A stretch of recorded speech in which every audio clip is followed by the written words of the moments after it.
दोस्तों, पुत्रदा एकादशी श्रावण मास की शुक्ल पक्ष की एकादशी को पुत्रदा एकादशी कहा जाता है। और जैसा कि इस एकादशी के नाम से ही पता चलता है, इस दिन व्रत धारण करने से, भगवान श्री हरि विष्णु की पूजा आराधना करने से संतान प्राप्ति की कामना पूर्ण होती है। संतान को उसके कार्यों में, उसके जीवन में सफलता की प्राप्ति होती है। संतान सुखी, समृद्ध और सदाचारी बनती है। भगवान श्री हरि विष्णु की कृपा से उसके जीवन में हर समय सफलता की प्राप्ति होती रहती है। इसलिए ये एकादशी बहुत महत्वपूर्ण होती है। और आज की वीडियो में मैं आपसे बात करने वाली हूँ पुत्रदा एकादशी व्रत के बारे में। सावन मास के शुक्ल पक्ष की पुत्रदा एकादशी कब है, तिथि कब प्रारंभ होगी, कब समाप्त होगी, द्वादशी तिथि कब प्रारंभ होगी, कब समाप्त होगी, हरिवासर की समाप्ति का समय क्या होगा और व्रत के पारण करने का यानी कि व्रत खोलने का शुभ मुहूर्त क्या होगा। पुत्रदा एकादशी व्रत की पूजा विधि क्या होती है, किन मंत्रों का आज के दिन जप करना चाहिए और कौन से उपाय करने चाहिए जिससे कि इस व्रत का संपूर्ण फल आपको प्राप्त हो। व्रत आप करें या ना करें, सिर्फ पूजा करने मात्र से भगवान श्री हरि विष्णु की असीम कृपा आपको प्राप्त हो जाए। और अगर आपकी संतान प्राप्ति की कामना हो तो संतान प्राप्ति के लिए कौन सा उपाय करना चाहिए, ये संपूर्ण जानकारी आपको आज की वीडियो में मैं शेयर करने वाली हूँ। तो आज की वीडियो बहुत महत्वपूर्ण है, पूरा ज़रूर देख लीजिए। वीडियो अच्छी लगे तो लाइक भी ज़रूर कीजिए, क्योंकि आपके लाइक्स, आपके कमेंट्स मेरे लिए बहुत महत्वपूर्ण होते हैं। यही एकमात्र जरिया है जिनसे मुझे पता चलता है कि आपको ये वीडियो अच्छी लगती हैं और आपके लिए ये वीडियो उपयोगी है। तो अगर वीडियो अच्छी लगती है तो लाइक तो ज़रूर ही किया करें।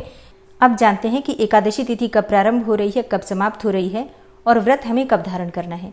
देखिए, सावन मास की शुक्ल पक्ष की एकादशी तिथि प्रारंभ हो रही है 15 अगस्त 2024 गुरुवार को सुबह 10:27 पर और समाप्त होगी 16 अगस्त 2024 को सुबह 9:39 पर। दिन होगा शुक्रवार का।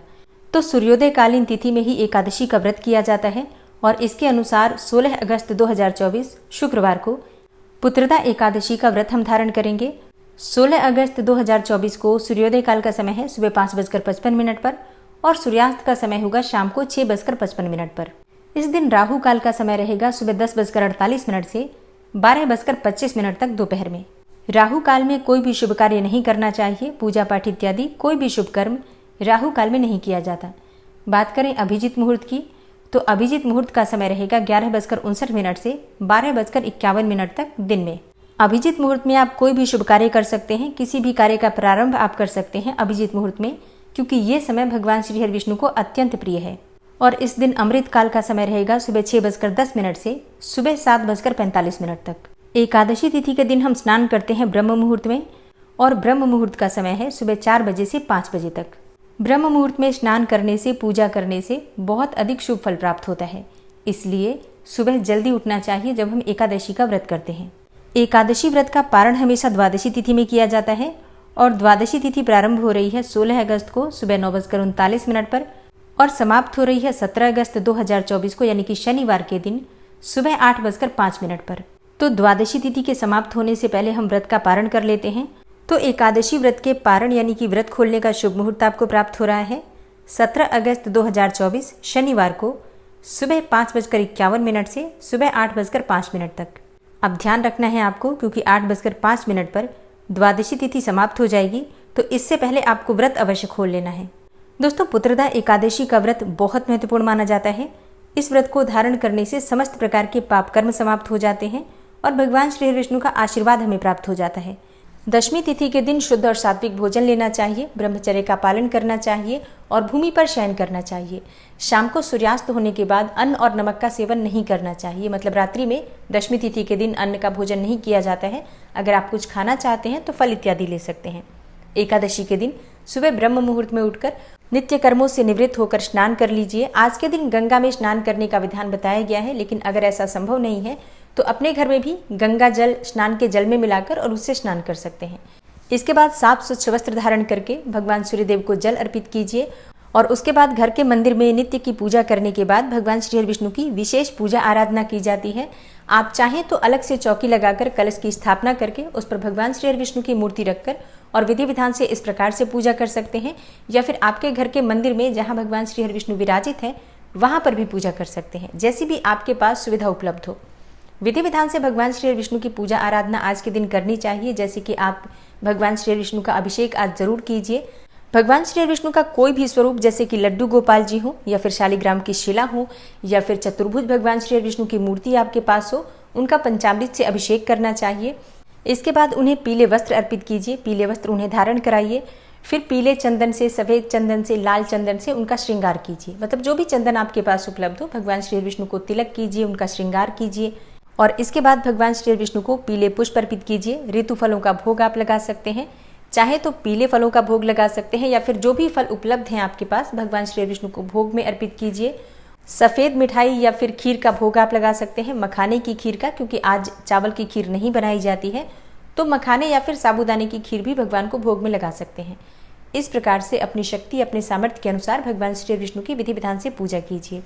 और हाँ, सबसे पहले अगर आप व्रत धारण करते हैं तो भगवान श्री विष्णु के सामने शुद्ध घी का दीपक जलाने के बाद अपने हाथ में थोड़े से पुष्प और जल लेकर व्रत का संकल्प ले लीजिए कि आज आप पुत्रदा एकादशी का व्रत धारण कर रहे हैं। अगर आपकी कोई विशेष मनोकामना हो जिसके निमित्त आप ये व्रत धारण कर रहे हैं, तो अपनी मनोकामना भगवान श्री विष्णु से कहिए, या फिर निष्काम भाव से सिर्फ भगवान श्री विष्णु की कृपा की प्राप्ति के लिए भी आप ये व्रत धारण कर सकते हैं।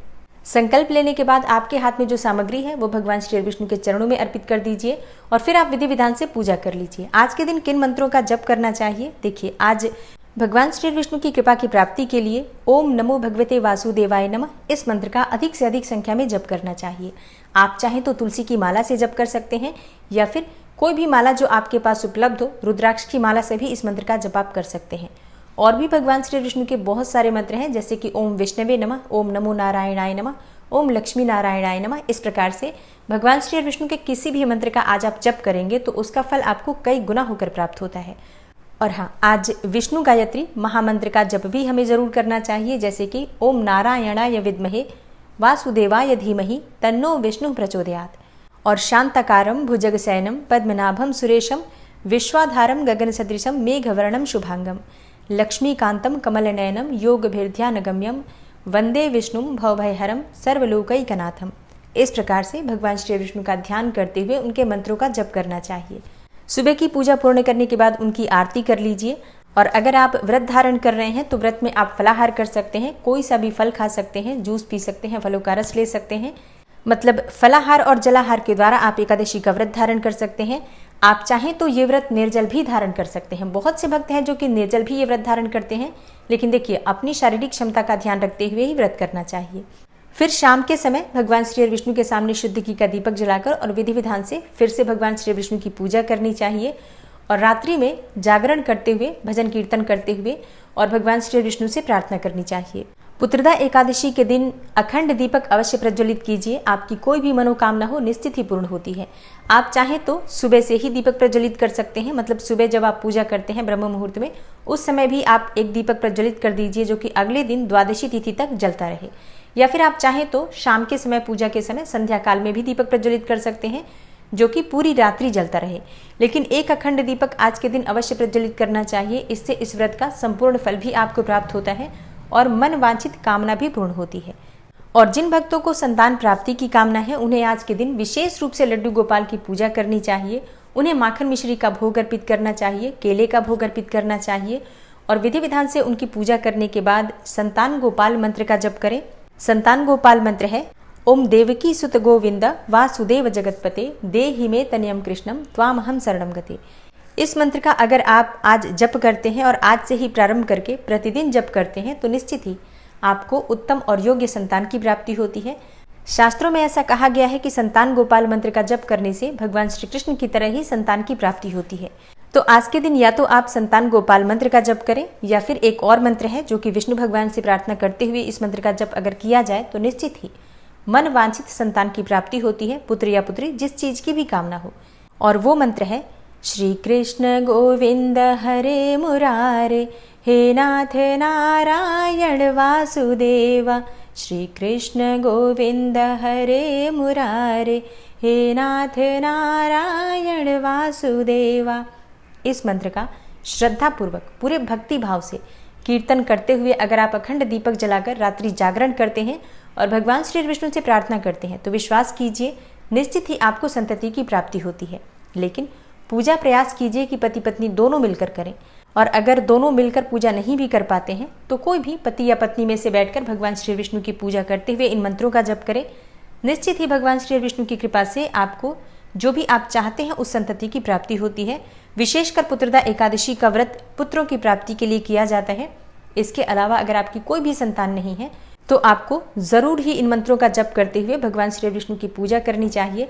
अच्छा, ज़रूरी नहीं है आप व्रत धारण करें, बिना व्रत के भी सिर्फ पूजा कीजिए, सात्विक भोजन लीजिए। मतलब भोजन में आपको लहसुन प्याज नहीं लेना है, शुद्ध सात्विक भोजन लेते हुए आप इस पूजा को कर सकते हैं। भगवान श्री विष्णु से प्रार्थना कर सकते हैं, जो भी आपकी मनोकामना हो भगवान श्री विष्णु से पूर्ण करते हैं। तो एकादशी के दिन विधि विधान से भगवान श्री विष्णु की पूजा करने के बाद द्वादशी तिथि के दिन व्रत का पारण किया जाता है। तो पुत्रदा एकादशी व्रत का पारण आपको किस प्रकार से करना है, कब और कैसे करना है, पारण की संपूर्ण विधि क्या होती है, क्या खाकर व्रत खोलना है, पारण में आपको क्या खाना है क्या नहीं खाना है, इसके अलावा अगर आपका प्रदोष का व्रत है तो आप पारण किस प्रकार से करेंगे, दान कब और कैसे किन चीज़ों का करना है, ये सारी जानकारी आपको आने वाली वीडियो में मिलेगी। इसके अलावा व्रत की कथा की वीडियो भी आपको थोड़ी देर में मिल जाएगी। तो चैनल से जुड़े रहिए ताकि सारी जानकारी आपको सही समय पर प्राप्त हो। मिलती हूँ मैं आपसे अगली वीडियो में, तब तक के लिए जय श्री राधे।